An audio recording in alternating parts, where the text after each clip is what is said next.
And yeah, we have also been collaborating on projects together for companies such as Teeds and others. And yeah, welcome, Cristina, with your very interesting title today of your talk. Let's talk about the elephant in the brain, how brands can tackle diversity in their communications. The stage is yours. Well, thank you, iSquare. Thank you, iSquare, for giving me the worst slot, I think, after lunch. So I hope to make it. I hope you feel full of energy. I didn't criticize that, but it's true that I'm really grateful.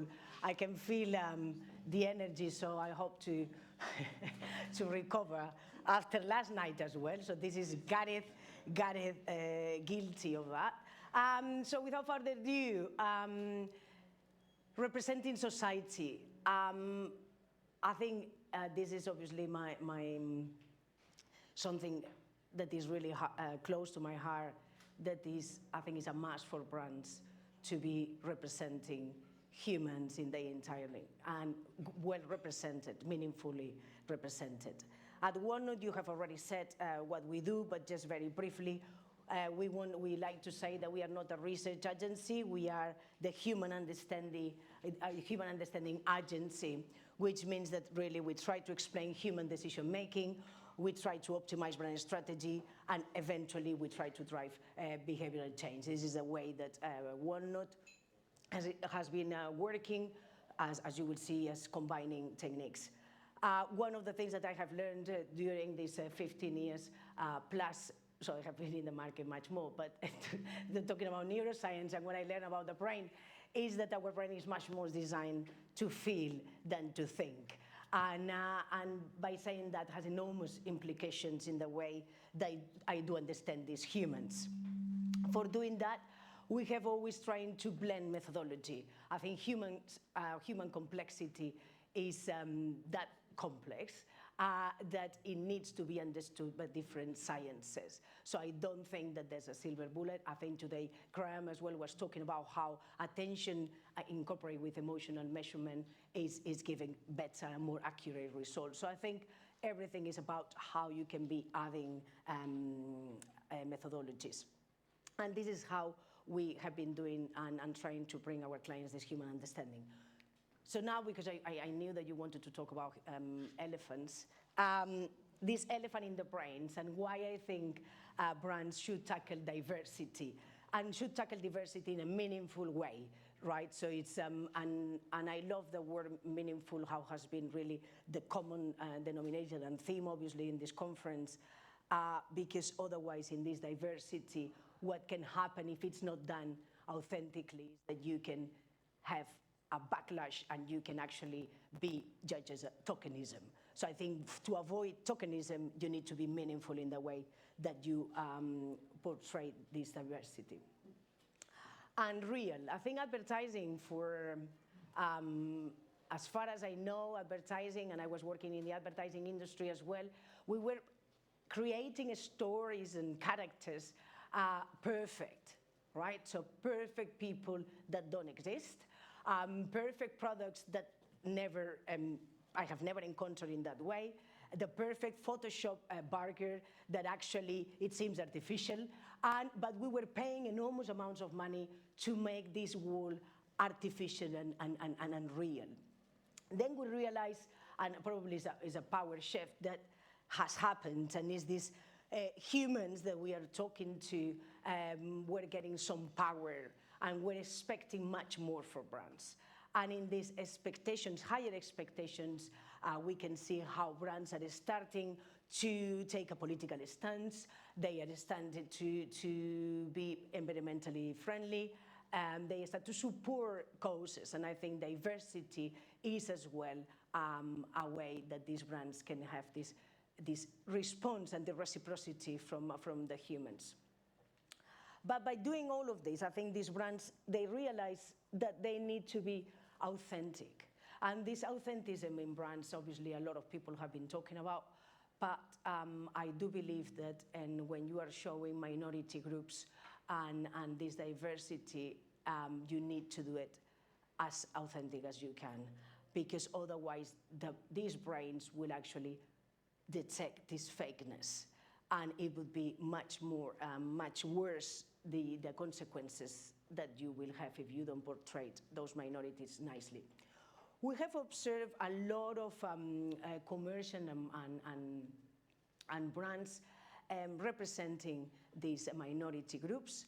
There are brands are starting to really stepping in those things that concern people and taking much more seriously the role that they can have as even in mental health, right? So brands are trying to be human and trying to be, I think, an agent of change. And I think this gives the power of brands, but also the power of making the difference. This representation, when these brands are telling, okay, I'm going to represent this group, I want to give my opinion, my way of talking about this, you need to generate a voice that is really true to most of the people that your brand is consumed. So you need to really mirror those people and those feelings, because otherwise, if you don't say something appropriate, can again have bad consequences. When you are doing this exercise, you really start having an increase of connectivity, an increase of trust that will bring you an increase in preferences. And today, this morning, we were talking about this engagement, this emotional engagement will really pay off as this exercise is done correctly. Now, I'm going to show you a commercial that is from the brand Maltesers that probably you have watched, at least the people who are in the UK for sure. So I watch and then we talk about this elephant in the brain, yeah? So, new boyfriend. Right. And we are back at his, getting a little... Frisky. No, frisky. My hands may have been wandering slightly. Go on. And then I start having a spasm. No. Which he misinterprets. So awkward. He wasn't complaining.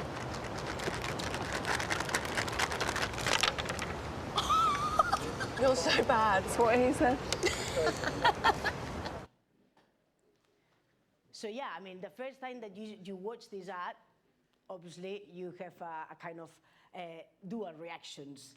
I will show you what the reactions were. But the role of neuroscience, I think, obviously I was talking just before with Graham and I was saying, well, we cannot ask, do you want to see a person, you know, with this disability on a screen? You know, like you are not going to ask these questions, you know, and I don't want to be pejorative about traditional market research. But what is true is that it's so difficult and awkward, you know, to be talking through really direct questions, you know, about this and whether this was engaging with you and in the way that the brand is having a role, an instrumental role in the story, and how you react to these actors, right? In particularly the person that is disabled.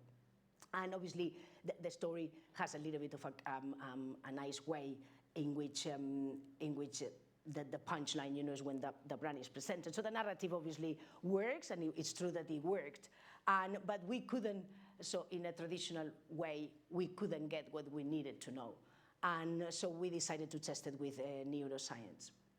And when we tested with neuroscience, I'm not going to go into the nitty-gritty of methodology. Here we are measuring with EEG. What I'm just going to tell you is that this blue is a withdraw, and in science, blue, you know, is something cool, something like close to death, and red is good, red is hot, red is something alive. Yeah, and my client that is Colgate was really happy because they are red, and it was like nothing that we change the stimulus for them, but it is true this. So what happened in this initial reaction when these brains are the scene of this person with this disability is negative. But after the story unfolds, again, the importance of the narrative, there's an engagement, right? And then when the brand is presented, is climaxing with the story. And what I wanted is that people are in this kind of withdraw because probably they were not used to see that, right? And this is when the call of how important is the stimuli that we create. and the way that we can normalize things, right? To make this inclusion a fact.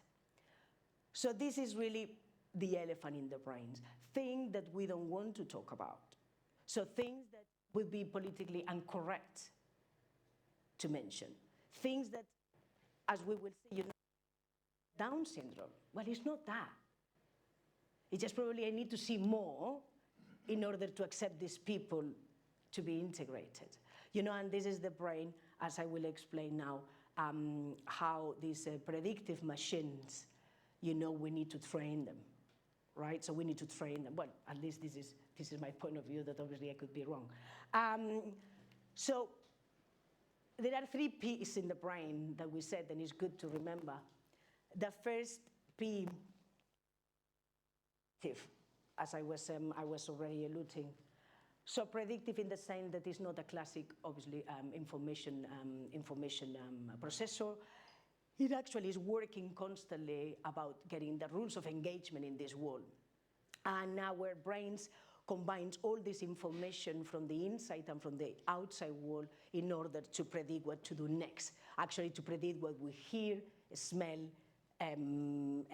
taste, and everything, right? So this is the role of the past experience, has a element of how we see the future. Plastic, this P of plastic, we used to think that, that the brain only has this plasticity in early ages and actually stopped in the adulthood. But actually this is not true. So new experiences, changes in the context, have actually changed those rules and changed the way that we see the world. What happens is that if we don't train these brains again by showing these new experiences, these new images, these new diverse people and minority people, we will never make these brains accepting those type of people represented. Then as well, our brains are permeable. And this is so important because brands have a massive role here to play to really how sensitive we are with these people like you. The way that we prime people by saying people like you act in a certain way. Yeah, if you think about gender with women, and all of these harmonious stereotypes are having this role of permeability. It's like that you create a world in which expectations and attitudes are unconsciously constructed, by what you can see outside. And scientists, I think one of the most important things that we have been learning is that if we are too much focused on what happened inside the brain, we have actually forget that what happened outside is a massive brain influencer, right? So it's as important. So a way of changing these brain reactions, this elephant, this negativity when we see this type of imagery, the way actually is changing this world, right? In order to have much more emotional engagement and sympathy and empathy. This is why the call of brands of channel those messages. So it's important that we take into account every time that we portray it in a certain way, because the way that we do this work on these narratives, on this imagery, will have a profound impact in the way that we reward and prime experiences. So Colgate, and this is the journey with this client, this red client, what happened when they came to us is because they needed a technique that it was different to the normal the communication testing, because the communication changed a lot. When I was smiling at the client, it was like Colgate trying to be inclusive. It was like, well, your penetration, is probably very, very high. It's one of the highest brands that have penetration in the households. Actually, they target everyone that has teeth or has no teeth. I mean, so there was a lot of people, right? So, but they were just showing these perfect teeth, these teeth that nobody has had, and this whiteness, not a shiny. And it was like, well, it's a perfect brand really to make this movement. So they wanted to change the way that they were working on these communications.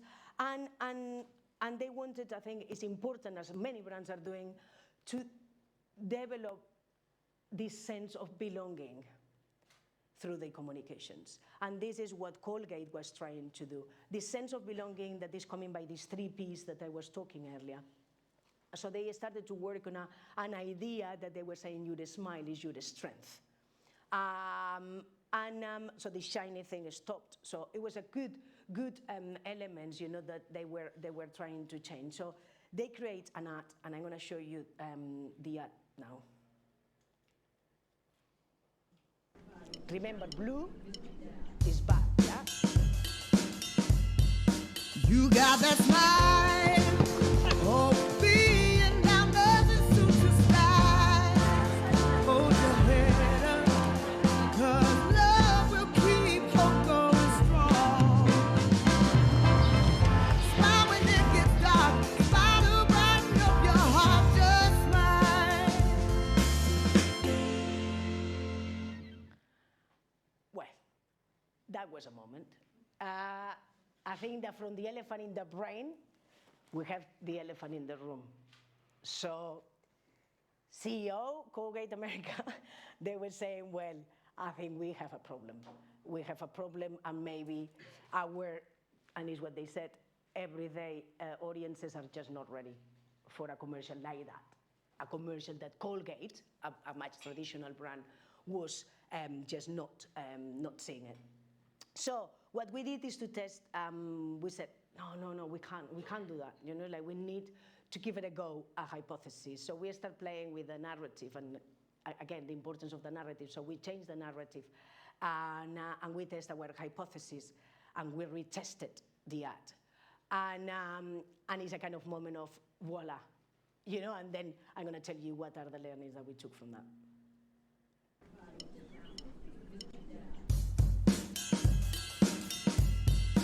You got that smile, oh, being down doesn't suit your style.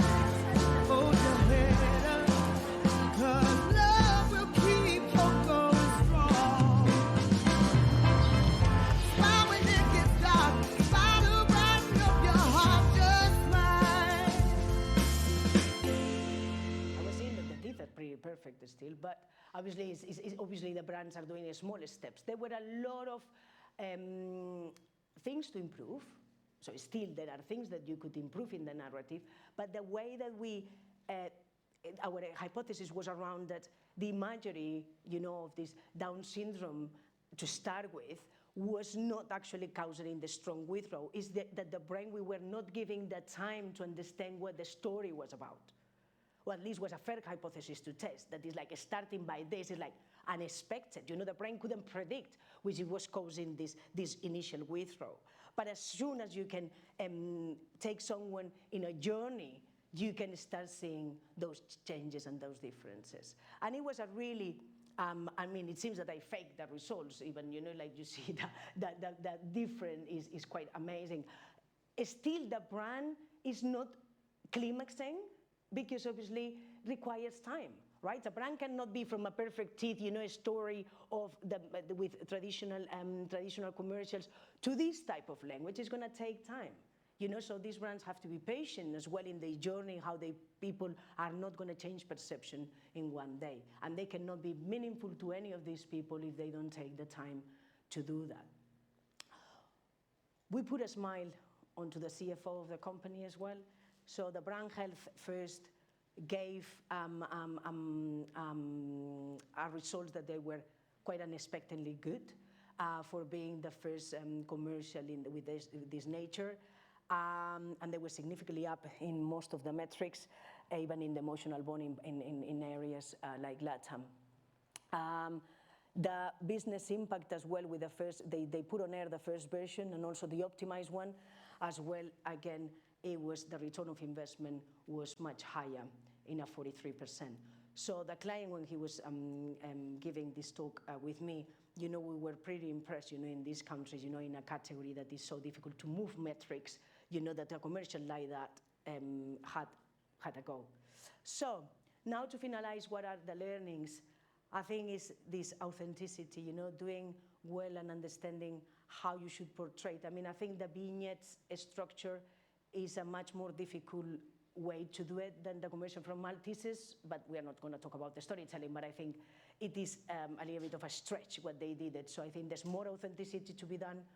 There's the importance of the narrative as well, how you're bringing these consumers and viewers into your narrative and understanding the context, and that they don't feel, and related to the narrative comes by the role that you are giving to these minorities. I think you have to have a massive human understanding when you are portraying those people, that they don't seem to be an afterthought. I have seen cosmetic brands and perfume brands, and I'm not going to say the name because I will be out, asking, what about we have all these models in the Fifth Avenue, and then we add a fat black lady at the end? It's like, well, that's not. You know, it's like, how do you, because then it's tokenism, then it's gonna be worse what you get. You know, it's important that if you are talking about disabled people, you live with them for a while when you try to portray the story, to be meaningful, to be relevant, to be emotional, salient. And the last learning for me is that brands, I think they should be tackling diversity and inclusion, because it really matters. Because we have the power for brands to really change this world and make this world a little bit better. And I understand that they start excluding people, it seems even that go against KPIs, right? So when you decide that your product is a male product, you are just alienating 50% of the population from a staff. And it doesn't seem to me a very clever way to look at this. So brands are obviously for everybody. And at the end of the day, I think good marketing is human understanding and being meaningful, as we have been saying. And a way of being meaningful is really by understanding all these diverse groups and how can we better integrate them. So thank you very much.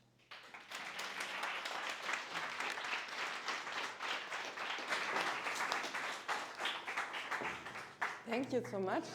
You're welcome. Very, very interesting, very, mind-opening and new discussion as well. I'm sure there are some questions from the audience. First one. Thank you for your presentation. You definitely got me out of the food coma after lunch break. Thank you. I was wondering if at all, or to which extent, minority groups were involved in creating the advertising that you showed, in a way like how they want to be depicted, portrayed in the media. I think this, I think Maltesers have done a lot of ethnography.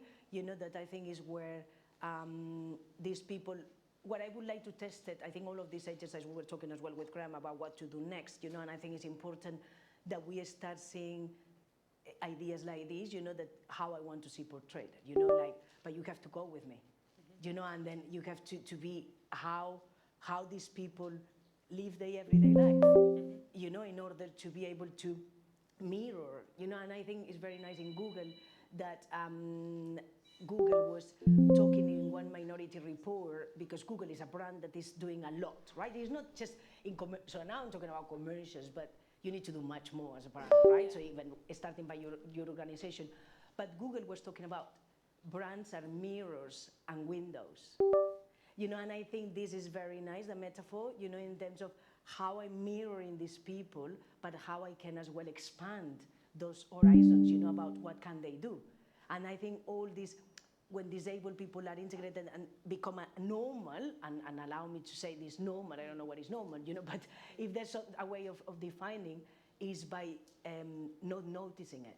You know, maybe they don't need to spotlighting, you just need to have them as part of the casting, you know, as part of the storyteller, you know, and better inclusion from the creative, you know, to avoid all these afterthoughts. And thank you. Thank you so much for the talk. I have a question about this becoming normal, or you called it the plastic piece of the brain. Have you tried what happens if you show the spot a couple of times, maybe even 4 times, 5 times? Do those negative, maybe caused by surprise, would they go away, the blue parts? I haven't, so the response is I haven't. But I think I would expect so. You know, like by training, you know, by this novelty, what we were saying, you know, it's not novel anymore, and we start saying that is the new normal to see all these people represented. I would not expect this elephant in the brain, you know, and I think the reactions, and I hope the reactions even I would like to do across generational, you know, and maybe it's true that younger people are much less, maybe they have seen this world with a different lens, and maybe, or hopefully, older people are having a much more withdrawal reaction because they are in this world of advertising being, you know, like the unreal world, that they don't want to see that.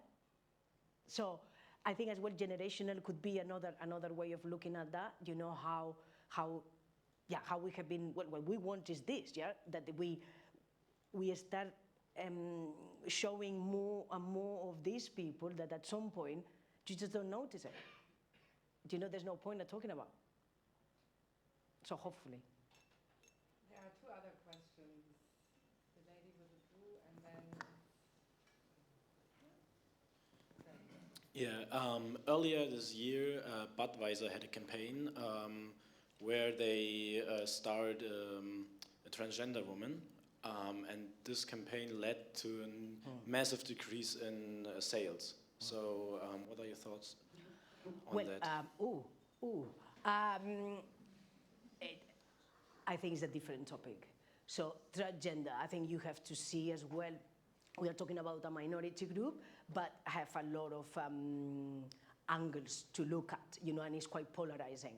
You know, this transgender as a group, I think has enormous implications cultural, legally, you know, like there's that many francs that is like if a brand decides to go with it, has to be much more informed. And I think Budweiser main mistake, the backlash that they had, is because portraying in a way that they were not as knowledgeable. You know, they were not able to think about consequences, you know, and what could happen if, you know, like, how what you would expect it. So I think it's also, but it's good. I mean, if a brand takes a stance, you know, and wants to defend this minority group, even if it's going to be a polarizing, then stick with it. But stick authentically. What else are you doing beyond an Instagram campaign for these people? Do you know, and because obviously, I mean, transgender with disabled people are differences. If you could see as well how we accept homosexuality, but not when they kiss. Yeah, there was so it was like, so it's these kind of small tweaks, yeah? It's like, yeah, we accept homosexuality, but if they don't touch each other. Yeah, the moment they kiss, so it's all of like, this, yeah, but it's funny to see this, and it's like, yeah, it's again the elephant in the room, you know, like, or the elephant in the brain. And that is like, do we want to see this? That we are that, you know, that bad, you know, but this reveals. And obviously, when we were doing IDIs, this was never mentioned. Yeah. Because it would have been, obviously, no, very nice to hear. Okay, so two more questions here. I loved your emotional presentation. Thank you so much. And thank you also for sharing the Colgate example. I think it's very fascinating how you measured the implicit impact. Yeah. But I want to put another elephant in the room. Do we need positive impact and emotions? Because you showed there was a negative impact or negative response. And in terms of advertising, I wonder, does it make a difference? I mean, isn't a negative response showing as much engagement, memorability? You know, why does it need to be positive? No, you're right. And actually, I have been that bad at explaining the measurement, or trying to be that fast in that point. That is my mistake. So first of all, apologize. So the emotional engagement, when I'm talking about positive, is actually approach. So it's much more empathy, you know, something that you want to embrace. Yeah, and I think then is the nuance is different. So we're talking about motivational. Yeah, so then is the motivational, this approach or withdraw is more than negative and positive. So we are talking about different. That's why we would expect that when you are saying you are mirroring, you know, you connect. You know, there's a connection, there's an engagement. That's why it's what you would expect it to have. Yeah, because it's more in the motivational measurement than pure the violence of the emotion. It's not the violence of the emotion, it's the motivational approach. Yeah, sorry everyone for having explained that point that simplistic. Last question from Freddie.